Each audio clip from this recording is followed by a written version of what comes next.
மாநில அரசாங்கங்களுக்கு வழங்கும் மூலதன மானியத்தை 25 விழுக்காடாக உயர்த்துவதற்கு மத்திய அரசாங்கம் இணக்கம் தெரிவித்துள்ளது.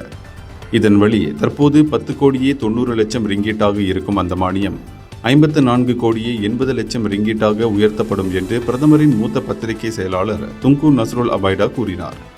பிரதமர் டத்தோஸ்ரீ அன்வார் இப்ராஹிம் தலைமையேற்ற 2025ஆம் ஆண்டு தேசிய நிதி மன்ற கூட்டத்தில் இந்த அதிகரிப்புக்கு ஒப்புதல் பெறப்பட்டது. 2002ஆம் ஆண்டுக்கு பிறகு நடைமுறைப்படுத்தப்படும் முதல் மறுசீரமைப்பு இதுவாகும் என்றும் அவர் சொன்னார்.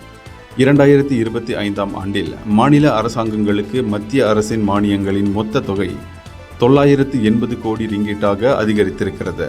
கடந்த ஆண்டு இத்தொகை 930 கோடி ரிங்கிட்டாக இருந்தது என்று பிரதமர் அலுவலகத்தின் தினசரி விளக்கமளிப்பில் அவர் கூறினார். மாநில அரசாங்கங்கள் மக்களுக்கான சேவையை மேம்படுத்துவதற்கு உதவும் வகையில் இந்த நிதி ஒதுக்கீடு அதிகரிக்கப்பட்டிருக்கிறது.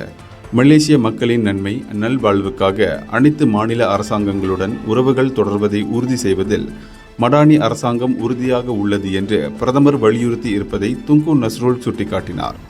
வடக்கு மண்டல அமலாக்க தரப்பின் 33வது கூட்டம் தொடரில் கருத்துரைத்த அவர், வடக்கு மண்டல பொருளாதார வழித்தடம் 2023ஆம் ஆண்டு முழுவதும் 6470 கோடி ரிங்கிட் முதலீடுகளை வெற்றிகரமாக ஈர்த்ததோடு 14,000த்திற்கும் அதிகமான வேலை வாய்ப்புகளை உருவாக்கியதாக அவர் தெரிவித்தார். பிரதமர் அலுவலகத்தில் இருந்து பிரதமரின் ஃபேஸ்புக் பக்கத்தில் நேரலையாக ஒளிபரப்பப்பட்ட விளக்கமளிப்பில் இந்த விவரங்களை வெளியிட்டார். இந்தியர்களின் இதய குரல் மக்களோசை.